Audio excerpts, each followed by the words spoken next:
So we are now joined by the director, Ray Ahmed, for the film No Ordinary Man. How you doing today? You all right? I'm good today, man. How you doing? Very well, thank you. Very well. So, if you don't mind just introducing yourself, telling us who you are, why we're talking about No Ordinary Man. What is it? So, No Ordinary Man is a short film I've co-written and directed, Excellent. and we are here to just promote the film. We have a trailer coming out Awesome. on Sunday, Excellent. and we're just here to talk about the film, promote the film, let everybody know what's it all about, Sure. and I can't wait for people to watch it. It's we've done a great job. Yeah, I'm looking forward to it. Hopefully, get to see the trailer after this. So, what influenced the script? What made you come up with the idea of the concept of the film?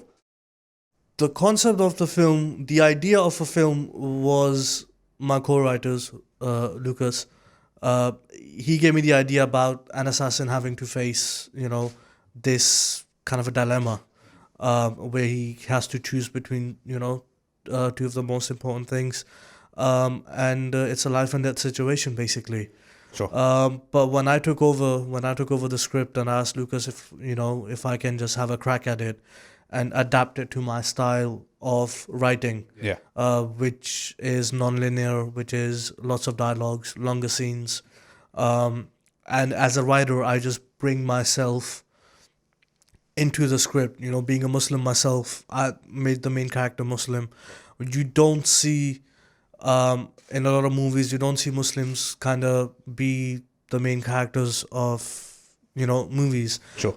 He's not a good guy, but then you still feel for him. Sure. He's almost like an anti-hero. Okay. In the film, and I just wanted to show a Muslim in this world, with the kind of background that this character has, rather than what we already see in movies, which I think is just getting a bit too outdated and boring. Cool. To see Muslims as terrorists or Typecast. typecast. Yeah. So, what when it comes to making the film, this is your directorial debut, if I'm not wrong. Yeah.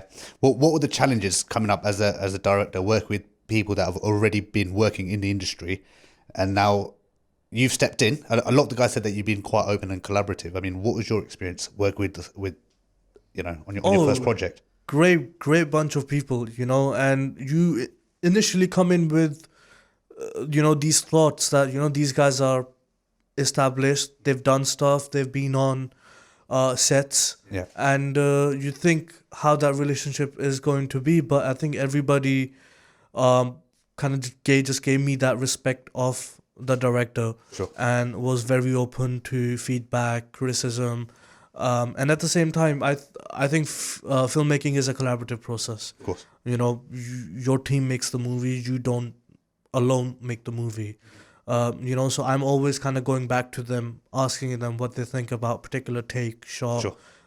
even at script level, what they take about certain scenes, certain Sure. dialogues, stuff like that. I had a great time with these guys because everyone's professional, everybody's coming in with their experience, and I've learned a lot from them as well. I think, it is my debut and it is me first time at this level. Sure. With this kind of a crew. I was the least experienced one, but I think everybody's made it so easy for me. Excellent. One thing we were discussing earlier was a lot of people kind of understand what the director does, and they kind of understand what a producer does, but that role has evolved and changed over so many times over the last couple of decades, whereas the producer is the guy that kind of used to be the one that kind of got everything together and then maybe kind of influenced how the film looked. Then the directors kind of, or maybe it's the other way, directors first and then producers. With working on such a smaller production where everyone's roles are a bit more expanded, do you feel that you like to have more control and be more precise in your role, or do you like having a little bit more influence in other roles where you can kind of, influence more of your vision into those aspects of the film? I mean, it's a director's medium. It's a director's vision. The director directs because the director has the vision. Sure. I'm not saying I'll take over and tell the DOP how to do their job or tell the lightmen how to do their job, but at the end of the day, you're on the team because you believe in that vision, Yeah. and you're following that vision. So as long as whatever you say, whatever feedback you have, or whatever criticism anybody has, or if they want to change anything, as long as it's to make the film look, it's for the film. Sure. It's that's and I'm happy with that. I'm happy, and I've had this done from writing, pre-production, production, and even now in post, where I've got people said to me that, you know what, this will have more of an impact if we change A or if we change B. Sure. And it's for the good of the film. And I have this policy that if you can convince me that it's for the good of the film, then You'll include I'm it. more than happy to hold my hand up and say, you know what, your idea is better. Let's go that way. So I think everybody has their individual role and individual job that they have to do, but they can come in and talk about anything as long as they have a good reason and they can convince me that it's for the good of the film. That should be the end goal of it. Awesome. So what were your first influences to say, me, Ray, I want to be a director? What were the first ever influences? Like, was it a specific kind of film? Was it a certain actor? Was it a certain scene? What was it that kind of initially set off that first spark for you? I watched Pulp Fiction for the first time. And that was back, I think, when I was 17, 18 years old, studying media studies, watching Pulp Fiction for the first time in my life. At that time, I was kind of going towards filmmaking, but I wasn't really sure whether that's something I'd want to do or I'd be good at. And then I remember watching that film, and that just made my mind up. After those 2 hours, Sure. I knew I wanted to be a filmmaker. It was just a whole new world for me, and it opened a lot of kind of doors in terms of watching other Tarantino movies, then stuff from Scorsese, Nolan, Spielberg, Coppola, all these guys, and it's just been just a great learning experience and movie experience watching their work. Excellent. So I've been talking with some of the other guys about this film. Yeah. There's kind of a mixed bag of answers in regards to No Ordinary Man Okay. and what it could become. Okay. Some see it potentially becoming a gritty drama. Some could see it as a feature. Okay. Some are unsure and kind of open and very intrigued of what can become, because from what I understand, it sounds like the world is very rich, the lore is very rich. It can expand. You can expand on the characters a lot more. But where do you see? I mean, ultimately, you're the writer and director. Where do you kind of see this project possibly going? Can you see it expanding? Can you see doing almost like a side project, like an alternative universe to what this film is meant to be? I mean, where do you see this current project going? See, it has the capacity to be a series. It has the capacity to be a feature. It has the capacity to be a series of feature films. It depends on at the time what we're given. If it was up to me, I'll probably go for maybe making it into a feature film. Okay.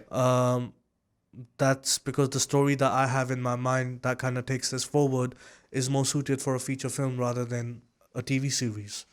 But at the end of the day, I think we're at the stage of our careers where we don't have much of a choice. If somebody gives me a choice and says, well, this has to be a series, then the script will need to change and the story will need to change, to adapt that. And I'm happy doing that. But what it will become, that's something we'll have to wait and see. It's one thing that I want it to be something and others want it to be something. And then another thing is what it will become. So I think we just have to wait and see where this goes. Excellent. Where do you see yourself going? Well, I mean, what would you like to do next? What kind of project would you like to take on? Would you like to work on another project, like a more high-end production? Or would you like to kind of, again, write and direct something that's yourself and then kind of build up another new smaller project? I mean, where would you like to kind of... At the moment, I think I want to stick to writing and directing. I want to do that. Producing is something that maybe in the future, once I've kind of become more stable, Sure, established. established, and then kind of go into producing. But right now, I want to write and direct. Right now, I want to tell good stories, and it's just a matter of whatever stories come to my head next. I'll probably, once it's kind of fully developed in my head, I'll grab my pen and paper and I'll start writing it. And if it becomes a short, it's a short. If it becomes a feature, it's a feature. Awesome. So if people want to find you, they want to get in contact or they want to see more of your stuff, do you mind just letting know where they can find you? Yeah, of course. People can find me on my Instagram channel, which is I am Ray Ahmed. And they can find my company's page, which is Ray Films, on Instagram as well. And the YouTube channel is Raheeb Ray Ahmed, where a lot of stuff is going to be going on to do with No Ordinary Man. As it's the first debut production, a lot of the stuff that we're bringing out right now is kind of more related to this film. But yeah, people can easily find me on there. Awesome. Well, thank you for joining us, Raheeb. Thank you so much. I hope the film goes well. Look forward to seeing the trailer. And for everyone that's listening and watching, you'll be able to see the trailer this Sunday, which is Sunday the 7th. 7th March. Thank you for joining us. Thank you so much, buddy. Thank you. Take care.